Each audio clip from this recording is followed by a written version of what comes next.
Mike Maron, a vítima mais versátil da história, é sem dúvida este homem de New Jersey.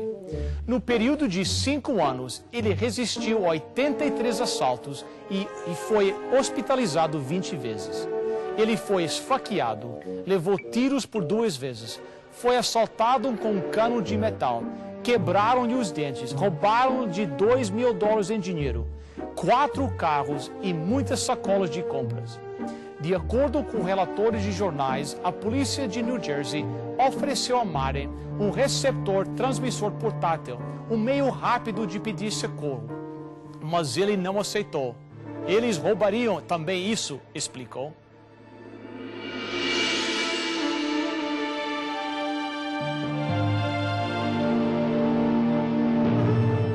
Venceu a prova do tempo. O livro de Deus, a Bíblia, ainda relevante neste mundo complexo.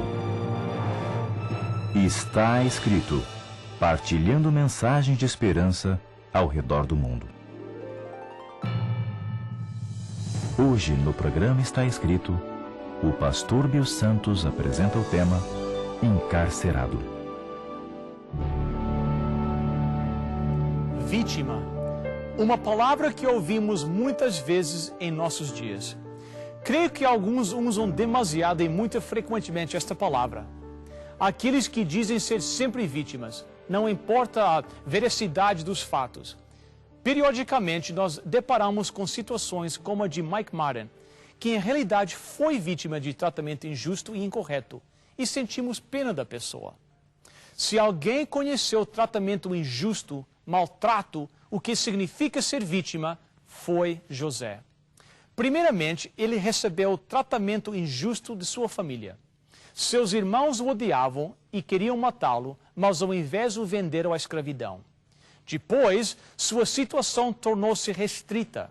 Ele era escravo numa terra onde nem a língua ele conhecia. No momento, ele era um rapaz de 17 anos, com uma vida em frente e logo em seguida encontrava-se à mercê e, por que não dizer, era propriedade de um estranho.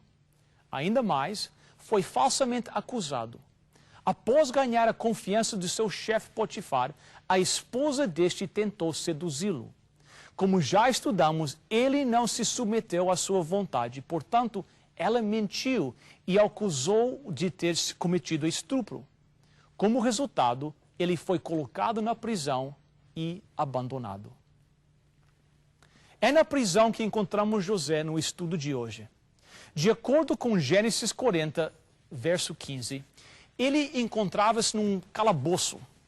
De novo, ele está num buraco, porém, desta vez, num buraco egípcio. A história está se repetindo. Qual era a idade de José?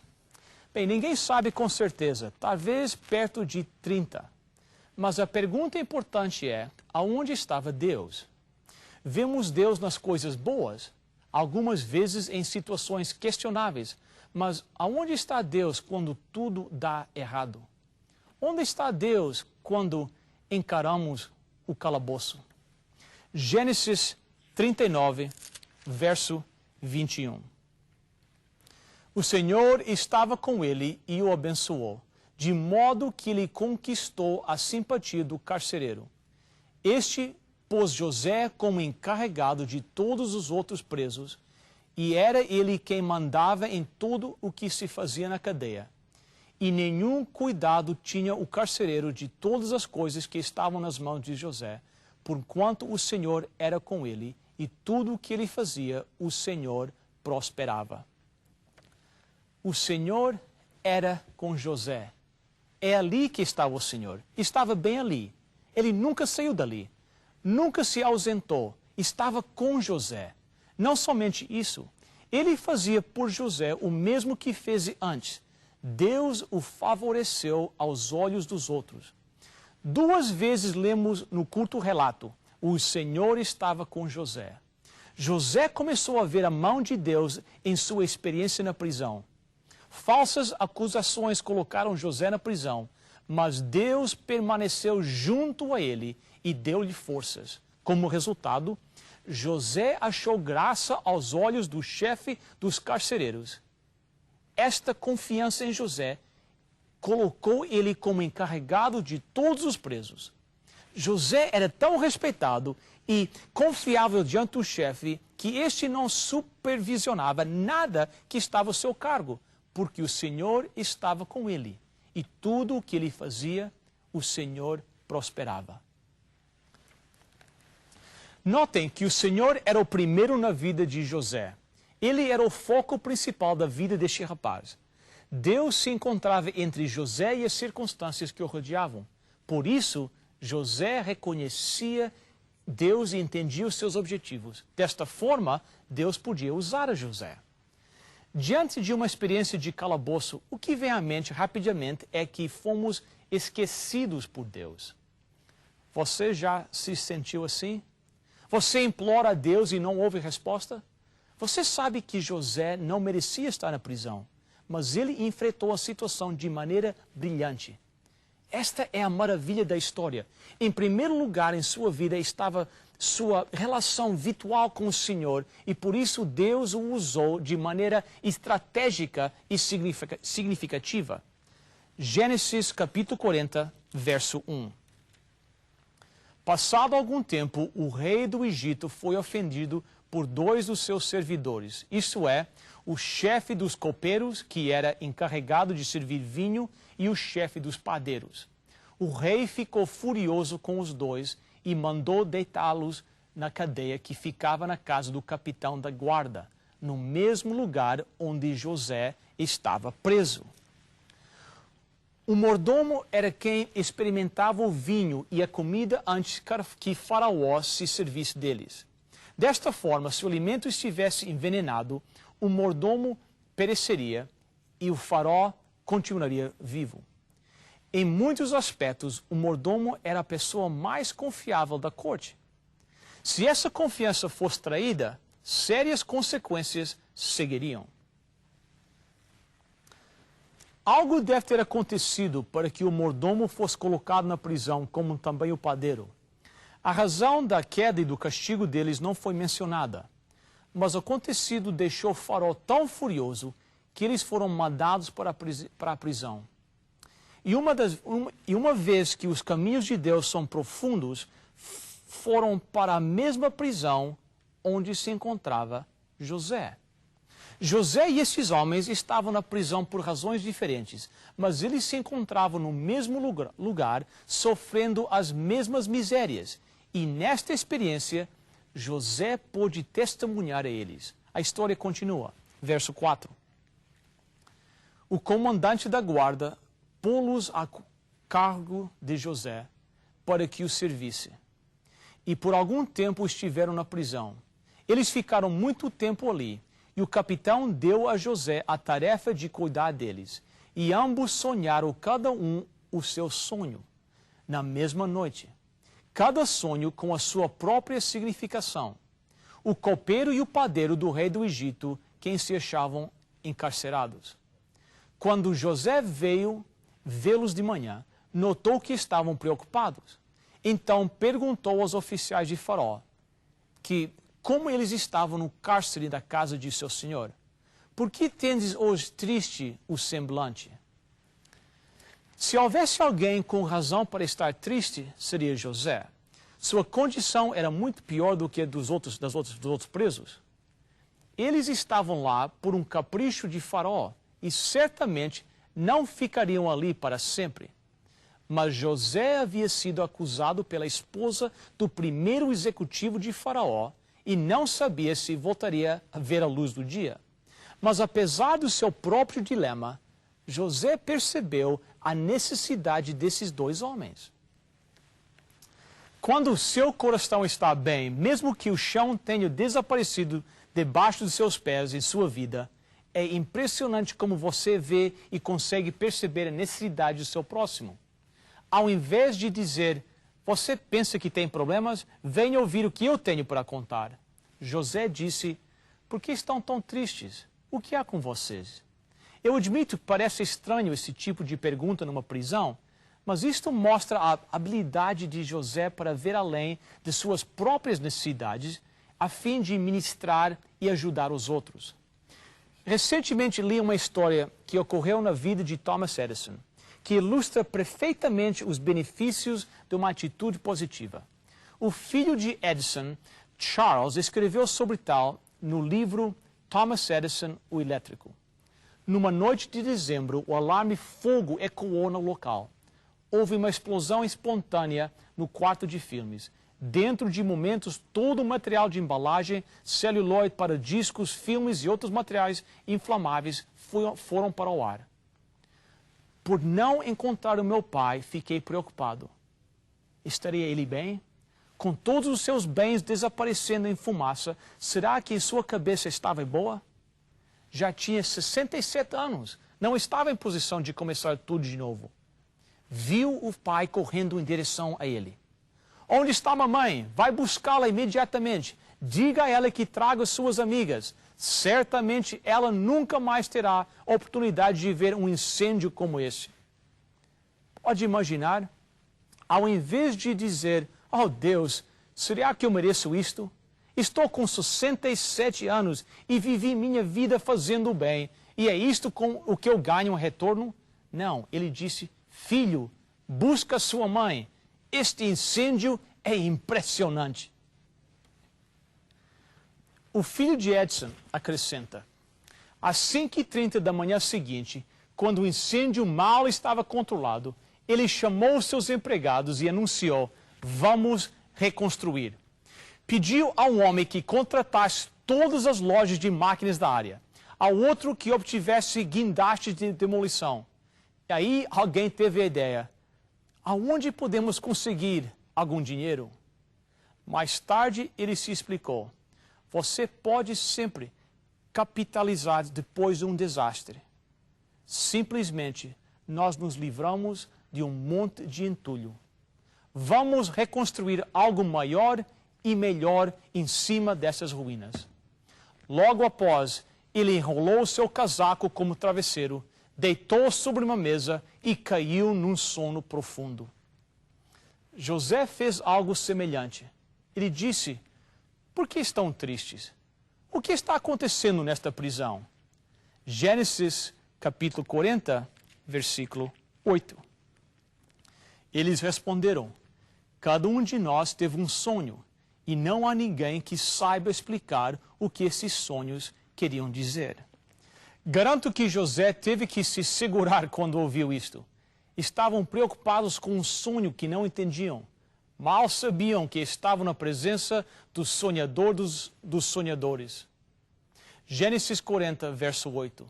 Disse-lhe José, porventura não pertence a Deus as interpretações? Contai-me o sonho. É surpreendente que José ainda quisesse se envolver com sonhos. Lembra-se do que aconteceu a última vez que ele o fez. Ele mencionou seus sonhos aos seus irmãos e acabou num buraco e depois no mercado de escravos no Egito. Talvez você imagine que ele diria, esqueça, eu estou fora dessa. Mas não José. Ele disse, um sonho? Fale-me sobre ele. Verso 9. Então o copeiro-chefe contou o seu sonho a José e lhe disse, em meu sonho havia uma videira perante mim, e na videira 3 ramos. Ao brotar a vide havia flores, e seus cachos produziram uvas maduras. O copo de Faraó estava na minha mão. Tomei as uvas e as espremi no copo de Faraó, e o dei na própria mão de Faraó. O que significa isto? Perguntou o copeiro. Este é o significado, explicou José. Os 3 galhos são 3 dias. Dentro de 3 dias, você terá de volta a sua posição de copeiro. Continuou. Quando isto acontecer, lembre-se de mim.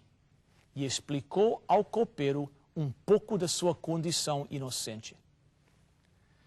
Aqui vemos a humanidade de José.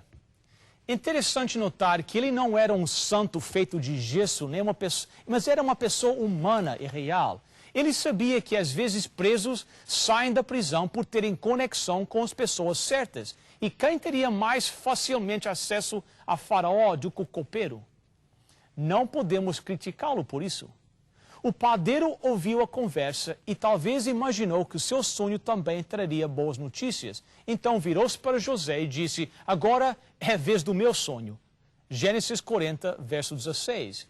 Vendo o padeiro-chefe que a interpretação era boa, disse a José: eu também sonhei, e eis que 3 cestos de pão alvo me estavam sobre a cabeça, e no cesto mais alto havia de todos os manjares de Faraó, arte de padeiro, e as aves o comiam do cesto da minha cabeça. O que significa isto? O padeiro perguntou. Bem, disse José, aqui já é outro caso. Temos que respeitar a integridade de José. Ele sabia que o sonho previa a morte do rapaz. Quem gostaria de anunciar isso? Ele poderia ter contado uma história diferente ao padeiro, inventado qualquer coisa. Ele nunca ia descobrir, e mesmo que descobrisse, seria tarde demais.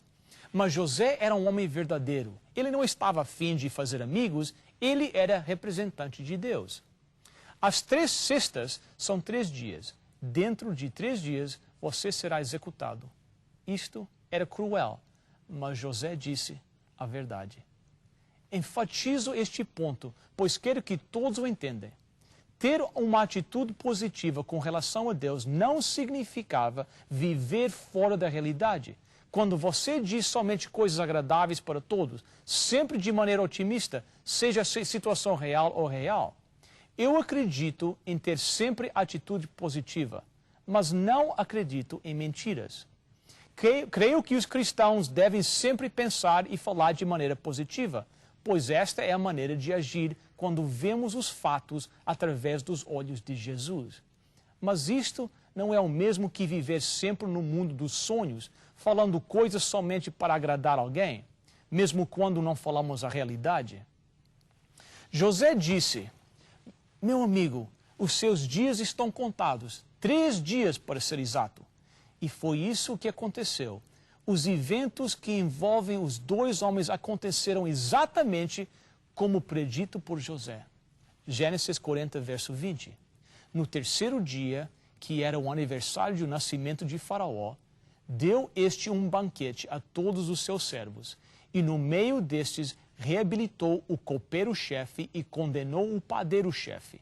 Ao copeiro-chefe reentregou no seu cargo, no qual dava o copo na mão de Faraó, mas ao padeiro-chefe enforcou, como José havia interpretado. Quando José viu o copeiro saindo da prisão, ele deve ter pensado: agora é minha chance. Faraó ouve este homem e ele me tirará da cadeia. Não sabemos se José ficou sabendo o que havia sucedido a estes homens, mas quando eles foram liberados no tempo determinado, ele deve ter compreendido que foi Deus quem o ajudou a interpretar os seus sonhos corretamente. E assim ele aguardou a sua oportunidade de ser liberto da prisão. Apesar de não ter feito algo errado, de somente ter dito a verdade, apesar de ter pedido para ser lembrado, somente o silêncio prevaleceu. A esperança de José foi desaparecendo. Verso 23. O copeiro-chefe, todavia, não se lembrou de José, porém ele dele esqueceu. Passados 2 anos completos, Faraó teve um sonho, para se lhe achar-se ele de pé junto ao Nilo. Que decepção! Ao invés de ser lembrado e recompensado, José foi esquecido durante 2 anos. 2 anos se passaram desde a libertação do copeiro e José continuava no calabouço. 2 anos inteiros, anos monótonos, horríveis. O que passava pela cabeça de José durante esse período? A tendência humana seria pensar que Deus havia se esquecido de José. Mas isso não aconteceu. José era um homem notável, vítima em várias situações, mas continuou esperando, confiando, esperançoso e com fé implícita em Deus. Alguns de vocês que me ouvem hoje já foram vítimas de situações, talvez mal julgados, abandonados por amigos e família. Talvez alguns até já sofreram maldades criadas por cristãos. Isso dói. Quero lhes dizer algo que pode parecer difícil de aceitar, mas você deve entender que é em meio à dor que Deus entrega suas mais importantes mensagens. C.S. Lewis chama isto de um megafone de Deus. No livro O Problema da Dor, ele diz: Deus sussurra aos nossos ouvidos no prazer, fala à nossa consciência, mas grita em nossa dor. Ouve-me, amigo, vítima de maltratos, ou melhor ainda, ouve a verdade de Deus. Ele tem centenas de mensagens para você ao passar por centenas de experiências de calabouços. Ele dá a mensagem certa no tempo certo, e para recebê-la é necessário um coração sensível, obediente e confiante. Não um coração hostil, amargo e preocupado com vingança, mas um coração que pede: Senhor, ajuda-me agora, liberta-me da minha própria prisão, ajuda-me a ver a tua mão mesmo na escuridão.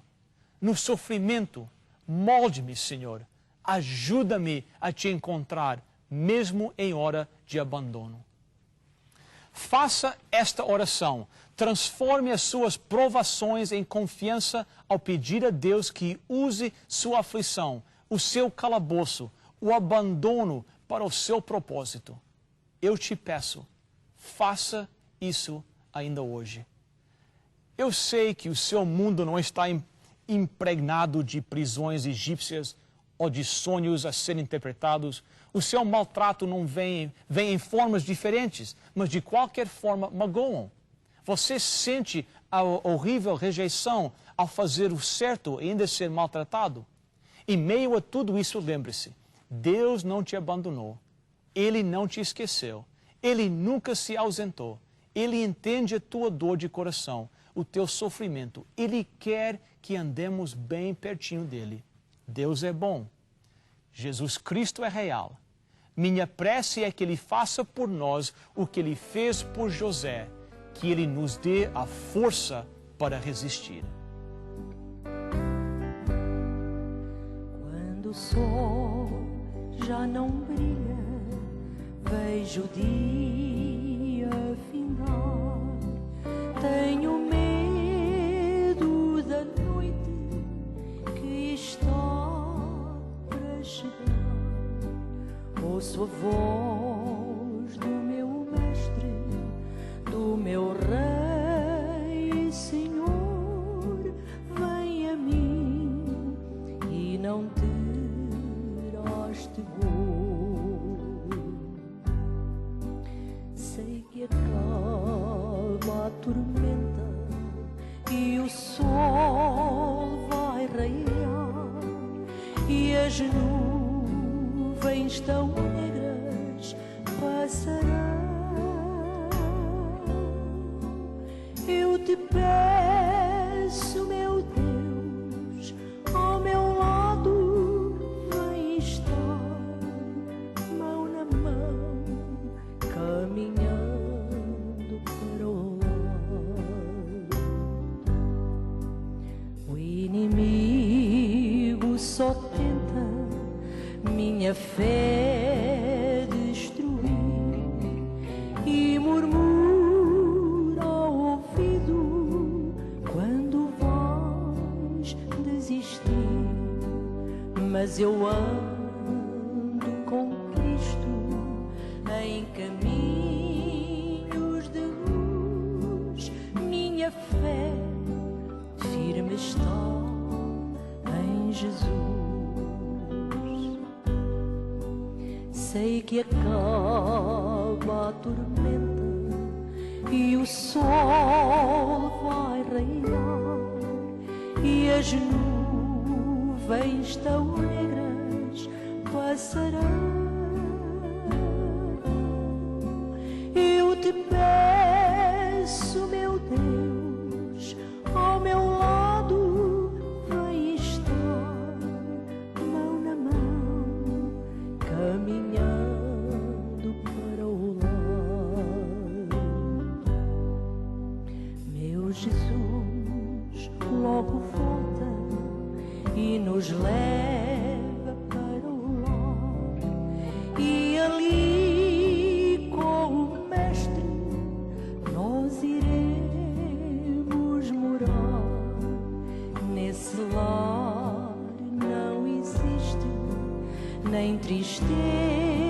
tristeza nem dor, só a paz, alegria e amor. Sei que acaba a tormenta e o sol vai raiar e as nuvens tão negras passarão. Eu te peço, meu Deus, ao meu lado vem estar, mão na mão, caminhando para o lar. Mão na mão, caminhando para o lar.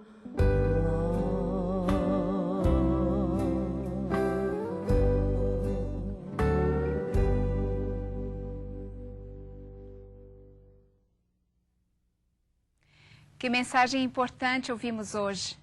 Você poderá ler esta mensagem sempre que o desejar. Para consegui-la, é só contactar-nos e lhe enviaremos uma cópia para partilhar com a família e amigos aquilo que foi uma bênção para você. Telefone agora para o programa Está Escrito e peça o seu exemplar da palestra do dia, que lhe enviaremos gratuitamente. Para você solicitar a sua oferta de hoje, basta chamar o nosso número de telefone 416-259-8608. Chame agora mesmo, 416-259-8608. Lembre que a oferta é gratuita. A operadora necessita de seu nome, endereço, número de telefone, juntamente com o nome da oferta que você deseja. Se você preferir, poderá também escrever para Está Escrito, Box 2010, Oshawa, Ontário, L1H 7V4. Você receberá em sua casa gratuitamente a oferta solicitada, sem qualquer compromisso com o programa Está Escrito. Agradecemos as suas cartas, os pedidos de oração que nos enviam e também o seu apoio financeiro. Escreva para Está Escrito, Box 2010, Oshawa, Ontário, L1H 7V4.